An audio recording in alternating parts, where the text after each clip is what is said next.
Hello, जय श्री कृष्णा। कैसे हो आप सब? जैसे आपको पता है आज का ब्लॉग किस बारे में। अगर आप मुझे इंस्टा पे फॉलो करते हो संगीता कछावा, वहाँ पे भी अच्छे फॉलोअर्स हैं मेरे, वहाँ पे मैं कोलैब्स वगैरह करती हूँ।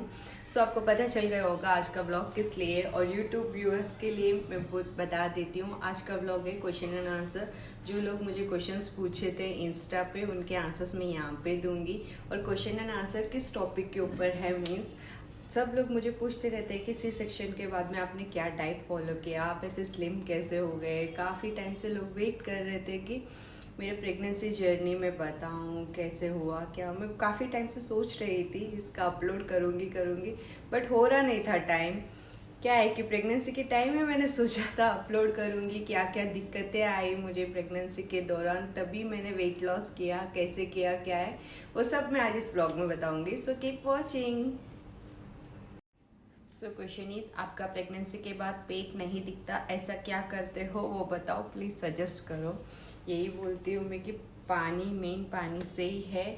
और ऐसा नहीं मेरी डिलीवरी करते ही मेरा पेट ऐसे एकदम सिंपल हो जाता है मेरा। और मैंने कभी कभी देखा है, मेरी सिस्टर, छोटी सिस्टर, उसको भी सी सेक्शन से ही बेबी हुई थी, हम लोग ऐसे फ्लैट हो जाता है पेट, पता नहीं क्यों। वो सी सेक्शन में ही ऐसा होता है या नॉर्मल वालों को भी होता है, मुझे नहीं पता। मेरी मम्मी कहती है कि उनको भी ऐसे ही होता था, डिलीवरी होने के बाद उनका पेट एकदम फ्लैट हो जाता था। लेकिन जैसे मम्मी घी वगैरह, लड्डू वगैरह खिलाते हैं, इतना खाते नहीं है आज के जनरेशन वाले, बट वो खाने से पेट आ जाता है। मेरे को लाडो के टाइम भी ऐसे ही फ्लैट था, बट 5-6 मंथ्स के बाद में वो हो गया था। एक तो गैस की वजह से हो जाता है, बेबी होने के बाद, ससुराल जाने के बाद टाइम से खाना वगैरह नहीं होता है, मतलब वो भी रखते हैं बट बेबी को रखना वो सब मुश्किल हो जाता है, तब हो जाता है पेट। मेरा भी आएगा। अगर आपकी नॉर्मल डिलीवरी हुई है या सी सेक्शन में ही हुआ है, अगर आपका पेट फ्लैट नहीं हो रहा है, तो आप ग्रीन लीफी वेजिटेबल्स ज़्यादा खाया करो। उससे क्या, पेट साफ भी रहेगा और ज़्यादा वेट आपको फील नहीं होगा। और घी थोड़ा कम खाओ। सी सेक्शन होने के बाद 20 डेज़ बाद में नक्को खाओ, 20 डेज़ से पहले नक्को खाओ, 20 डेज़ बाद में फुल खाओ। जैसे आपकी मदर बोल रहे हैं वो फॉलो करो। मम्मी लोग ज़्यादा जानते हैं, वो लोग आजकल के जनरेशन नहीं मानते मम्मी लोगों का, बट मम्मी लोगों का ही मानना चाहिए। मैंने फर्स्ट टाइम भी मेरी मम्मी ने जो कहा वो सब कुछ फॉलो किया, इस बार भी वही फॉलो कर रही हूँ। थोड़ा मेरा भी फॉलो कर लीजिए आपको सही लगे तो। पानी का ख्याल रखिए, ग्रीन लीफी वेजिटेबल्स ही खाइए, आटा खाइए, चावल नहीं खाना। ज़्यादा चावल खाने से भी पेट बढ़ता है। मुझे मेरी मम्मी ऑलमोस्ट 1 मंथ के बाद में इतने थोड़े चावल देती है। चावल से ही होता है, आप डाइटिशियन को भी पूछ सकते हो, वो लोग भी चावल रेकमेंड नहीं करते हैं। और पर्सनली भी मुझे मैसेजेस आते हैं लाइक आप वॉकिंग कर सकते हैं क्या, या एक्सरसाइज कर सकते हैं, योगा कर सकते हैं। इतना जल्दी कुछ भी मत करो, क्योंकि 7 लेयर्स कट हुए हैं आपके। आपको बस ऊपर एक ही लेयर दिखेगा, अंदर 6 लेयर्स बहुत डैमेज्ड है। अभी उनको रिपेयर होने में भी टाइम लगता है। और फ्लोर पे तो बैठना ही नहीं, 6 मंथ्स तक डायरेक्ट फ्लोर पे कभी ना बैठो। छोटी सी चेयर यूज़ करो। मैं तो अभी भी वो छोटी चेयर पे भी नहीं बैठती हूँ, बड़ी चेयर पे ही बैठती हूँ, या बेड पे बैठती हूँ या बड़ी चेयर पे। और टॉयलेट सीट भी वेस्टर्न ही यूज़ करो, इंडियन नको यूज़ करो, क्योंकि आप वो बैठोगे वो प्रेशर गिरेगा। डाइजेशन के लिए बहुत अच्छा है, लेकिन आपके स्टिचेस के लिए काफ़ी बुरा है। वो स्टिचेस बहुत ऐसे किच हो जाता है। I hope you understand me. Toilet seat का भी बहुत महत्व रहता है इसमें। और वॉकिंग आप कर सकते हो 40 डेज़ बाद में, लाइट वॉकिंग करो। योगा एक्सरसाइज तो मैं इतने जल्दी रिकमेंड नहीं करूँगी, मैं खुद इतने जल्दी फॉलो नहीं किया। लाडो के टाइम थोड़ा एक्सरसाइज करी। क्वेश्चन इज, आप इतनी क्यूट क्यों हो? ये क्वेश्चन मेरे हस्बैंड ने मुझे पूछा है। ऐसे आप मेरी ज़िंदगी में हो, इसलिए मैं इतनी खुशहाल और इतनी क्यूट हूँ। Thank you.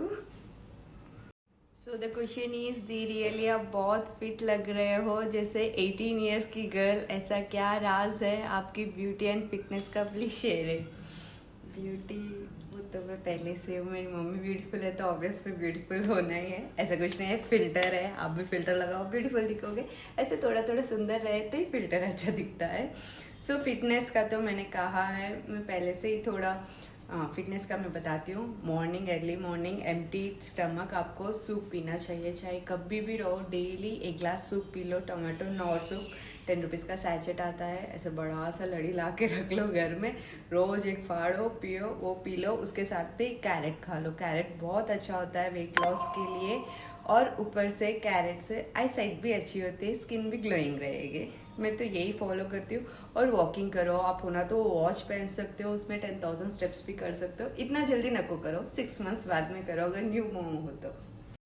ऑपरेशन डिलीवरी क्यों हुई तुम्हारी? नॉर्मल डिलीवरी के चांस नहीं था क्या डियर? फर्स्ट बेबी ऑपरेशन से हुई क्या? हाँ, मेरी फर्स्ट बेबी सी सेक्शन से ही हुई है। सेकेंड वाली भी ऑब्वियस सी सेक्शन से ही हुई है। नॉर्मल डिलीवरी के चांसेस बहुत थे। मेरा एक्चुअली डेट था May 17, जो डॉक्टर ने क्रॉस भी कर दिया। मेरी डॉक्टर इतनी अच्छी थी, उसने कहा कि 4-5 डेज और वेट करेंगे आपको पेन आने के लिए। नॉर्मली डेट के ऊपर और वेट नहीं करते, फिर भी मेरी डॉक्टर ने वेट किया। फिर मुझे इंड्यूस भी किए प्लेन लेबर आने के लिए। ऑलमोस्ट सुबह 9 को एडमिट हुई थी मैं, 4 o'clock तक वो लोग इंड्यूस करे। फिर लाडो की भी हार्ट रेट लो हो गई थी, तो फिर डॉक्टर ने बोला अब हम रिस्क नहीं ले सकते, बेबी की जान भी जा सकती है, या फिर बेबी दूसरे हॉस्पिटल में, आप दूसरे हॉस्पिटल में हो सकते हो। तो फिर इमरजेंसी सी सेक्शन करना पड़ा। बहुत से जने बोलते हैं आजकल डॉक्टर्स सी सेक्शन कर देते, ऐसे नहीं करते, डॉक्टर्स भी ट्राई करते हैं। डिलीवरी के बाद क्या क्या खाना चाहिए, क्या नहीं खाना चाहिए, वो भी बताइए। Nice question. सो वेजिटेबल्स में भी हर एक वेजिटेबल आपको नहीं खाना चाहिए। ज़्यादा ग्रीन लीफी वेजिटेबल्स खाइए।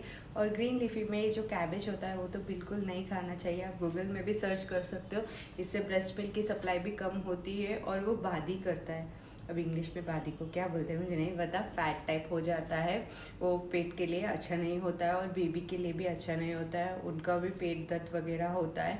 एक कैबेज नहीं खाना चाहिए और ब्रिंजॉल की करी भी नहीं खानी चाहिए, उससे बेबी के मुंह में छाले हो सकते हैं। और काफ़ी लाइक भिंडी खा सकते हो आप, गवार फली की सब्जी खा सकते हो, पालक खा सकते हो, मेथी खा सकते हो। मेरे लिए तो यही सब्जियां फिर 3 मंथ्स के बाद में पनीर सब्जी के जैसे हो जाती है। ऐसे मेरी मम्मी 40 डेज़ के बाद में थोड़ी थोड़ी सब सब्जी देती है, बट कैबेज और ब्रिंजॉल तो आप ज़रूर नेगलेक्ट करो, और बेसन के आइटम्स भी। सो अगर आप मारवाड़ी हो तो आपके घर में पापड़ सब्जी तो बनती होगी। सो पापड़ की सब्जी भी खा सकते हो आप। और मैं खुद ही भूल गई, देखो, पापड़ सब्जी खा सकते हो, तुअर दाल खा सकते हो, दाल रोटी, जो मैं मोस्टली रात में वही खाती हूँ। मेरी मम्मी बनाती है बिना टैमरिंड के। इमली बिल्कुल नहीं खानी चाहिए, खटास बिल्कुल सही नहीं होता है। और दही भी नहीं खाना चाहिए बोलते हैं, बट मैंने गूगल करके देखा है, उससे ब्रेस्ट मिल्क सप्लाई बढ़ती है बोलते हैं बहुत जने। आप दही को इंटेक कर सकते हो, जैसे राबड़ी बोलते हैं, राबड़ी बना के, या फिर वो दही को छमक के रायता बना के, तो उसमें जो ठंडकार होती है वो चले जाती है। नहीं तो उससे बेबी को सर्दी हो सकती है, ऐसा बोलते हैं। लाड़ो के टाइम तो मैं 6 मंथ्स तक दही नहीं यूज़ करी, आई मीन खाई नहीं थी। बट इस बार अभी क्या पता नहीं, 2.5 मंथ्स की हुई है मेरी गोरी, अभी तक मैंने 2 टाइम्स दही इंटेक ले लिया है। बट गूगल में बता रहे हैं, लेट्स सी, मैं ट्राई करके देखती हूँ, फिर आपको कमेंट्स में बताती हूँ कि दही खाना सही है या नहीं। You are superwoman. How are you managing? Love you. Keep going, my woman. Thank you so much. ऐसे मैसेजेस किया करो यार, मतलब क्वेश्चंस भी पूछा करो, ऐसे भी किया करो, मेरा खून और बढ़ जाता है और शक्ति आ जाती है मेरे में। ट्राई करती हूँ, यहाँ पे तो मैनेज हो जा रहा है। मतलब वहाँ पे भी करती थी लाडो के साथ में, तब सिंगल चाइल्ड थी, अब बोनस 2 चाइल्ड है मेरे पास। कैसे मैनेज करूँगी पता नहीं। यहाँ पे तो मम्मी और मेरे सिस्टर्स और रख लेते हैं, और कुछ काम भी नहीं होता है, वहाँ काम भी करना पड़ेगा, बेबी को भी मैनेज करना पड़ेगा, लाड़ो को भी स्कूल भी जाना पड़ेगा। कैसे होगा क्या है, थोड़ा डरी भी हुई हूँ उस चीज़ के लिए। पहले सी सेक्शन के लिए डरी हुई थी, और ससुराल जाने के लिए डर रही हूँ। मतलब उनसे डर नहीं है, वो कैसे मैनेज करूँगी उस चीज़ से डर है। और thank you so much, I love you too. और ऐसे मैसेजेस छोड़ के आज इतना गंदा मैसेज आया, लाइक गंदा मतलब ऐसे नहीं, बोल रहे कि आप इतने मेंटल कैसे हो गए, how can anyone say like this to new mom. दी मैं प्रेग्नेंट हूँ, 3 मंथ चल रहा है, मुझे कुछ अच्छा नहीं लगता है, बस नींद बहुत आती है। आपको जो अच्छा लगता है वो करो। 9 मंथ्स आपको कोई कुछ नहीं बोलने वाला। अगर कोई बोल रहा है तो उसको पाप लगेगा भगवान से, क्योंकि बहुत प्योर सोल होते हैं जो प्रेग्नेंट होते हैं और न्यू बेबीज़ होते हैं, उनको एक बराबर दर्जा दिया जाता है। लाइक गंगा में भी उनको बिना जलाए बहा सकते हैं, उतना प्योर होते हैं। तो आपको जो करने का मन कर रहा है, को आपको नींद आ रही तो नींद लो। मैं तो खुद 3 मंथ्स प्रेग्नेंट, मतलब मेरा 1 to 3rd मंथ प्रेगनेंसी ऐसा चलता है, दिन में एक ही रोटी खाती हूँ, मेरे को स्मेल वगैरह इतना हो जाता है, कुछ खाना नहीं होता है। मैं सही बोले तो 4, 5, 6, 7 ये मंथ से एंजॉय करती हूँ प्रेगनेंसी के। बाद में फिर हैवी वेट हो जाए, एंजॉय करती हूँ मतलब आदत नहीं है इतनी। 2 टाइम्स प्रेगनेंसी में ऐसे ही था। तो आपको जो मन कर रहा है वैसा करो, आप कुछ भी टेंशन न को लो। वो लोग एंजॉय कर रहे हैं, मैं नहीं कर पा रही, आपका भी टाइम आएगा। इतनी एनर्जी कहाँ से लाते हो यार? ऑलमोस्ट सभी इन्फ्लुएंसर्स एनर्जी लाते हैं जिनको कुछ करना है, ऐसे कुछ इंटरेस्ट, जिस चीज़ में अपन को इंटरेस्ट हो उसके लिए अपन कुछ भी कर सकते हैं। जैसे मुझे आपका प्यार खींचे लेके आ जाता है, वीडियोस बनाओ, ये करो, इसलिए मैं कोलैब्स भी जल्दी स्टार्ट कर दी, ज़्यादा जल्दी भी नहीं करी। और आप न्यू मॉम हो तो अच्छा रेस्ट लो, 40-50 डेज रेस्ट लेके बाद में ही करो जो भी करना है, तो एनर्जी अच्छी आएगी। अच्छा घी गुड़ खाओ। सो क्वेश्चन इज, आपने जो टीथ लगाया था वो सिंगल ही लगाया था या फुल चेंज हुए थे?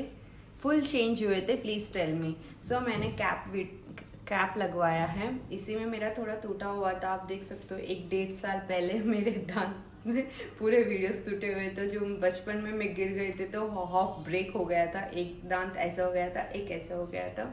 सो इंस्टा पे मुझे एक डेंटिस्ट थे, उन्होंने बहुत फोर्स किया, जाओ जाओ करवाओ, बहुत सुंदर लगोगे। सच में थैंक यू सो मच। उनके बात सुन के मैंने करवा भी लिया। अब मुझे उनका नेम याद नहीं है, बट पर्सनली मैं उनसे चैट करती हूँ।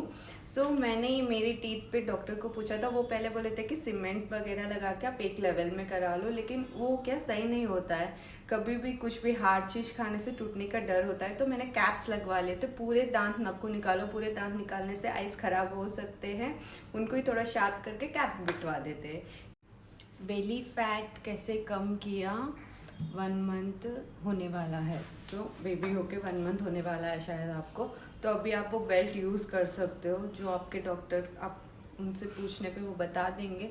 मेरी जहाँ डिलीवरी हुई थी वहाँ तो बेल्ट भी दे रहे थे, लेकिन मैंने नहीं लिया। घर पे चुन्नी भी बांध सकते हो, लेकिन अगर आप बेल्ट ले रहे हो तो बहुत अच्छा है। वो ज़्यादा टाइम यूज़ नहीं करना, उसके प्रिकॉशंस भी होते हैं, और खाते समय तो ज़्यादा यूज़ नहीं करना चाहिए वो बेल्ट। और ब्रेस्ट फीड करो तब आप फीडिंग पिलो यूज़ करो, मैं जिसका इंस्टा पे बताऊंगी आपको, नहीं तो इधर ही हुआ तो यूट्यूब पे, अगर ज़्यादा लेंथी नहीं हो गया तो बताऊंगी नहीं तो यहीं बता दूंगी। फीडिंग पिलो यूज़ करो, बहुत सही है। उससे क्या अपन स्ट्रेट बैठते तो, नहीं तो ऐसे मुड़ के बैठेंगे तो अपने आप सी जैसा शेप आ जाता है पीठ में, उससे बेली फैट बढ़ते ही रहता है। तो आप स्ट्रेट बैठ के करो, या फिर फीडिंग करो तब सो के करो, फॉर्मूला देते हो तो वो भी सही है। बस अपना ध्यान रखो, सीधा रहो। Thank you. आई होप आपको व्लॉग कुछ यूज़फुल लगा होगा। जितना मुझे पता था उतना मैंने बता दिया। अगर मैंने कुछ मिस भी कर दिया हो, क्योंकि बातों बातों में मिस हो जाता है, और मैंने पहले से प्लान करके नहीं रखा क्या बोलूँगी क्या, जो क्वेश्चंस पूछ रहे थे उनके जवाब मैंने दिए। अगर मुझे लगता है कुछ मेन पॉइंट्स मैंने मिस कर दिए तो वो मैं कमेंट्स में बताऊंगी। फिर भी आपको लगता है कि मुझे और व्लॉग बनाना चाहिए इस बारे में, तो आप मुझे कमेंट्स में ज़रूर बोलिए, और कैसे कैसे व्लॉग्स बनाने चाहिए वो भी ज़रूर मेंशन करें। मैं सोच के दिमाग दुख रहा है कैसे व्लॉग्स बनाऊँ, इसलिए ज़्यादा सोच नहीं रही हूँ, आप पे बात डाल रही हूँ, आप मुझे बोल दो। So thank you so much for watching my channel. ऐसे ही दिखते रहो, खूब प्यार देते रहो। Thank you. I hope it's not a lengthy video.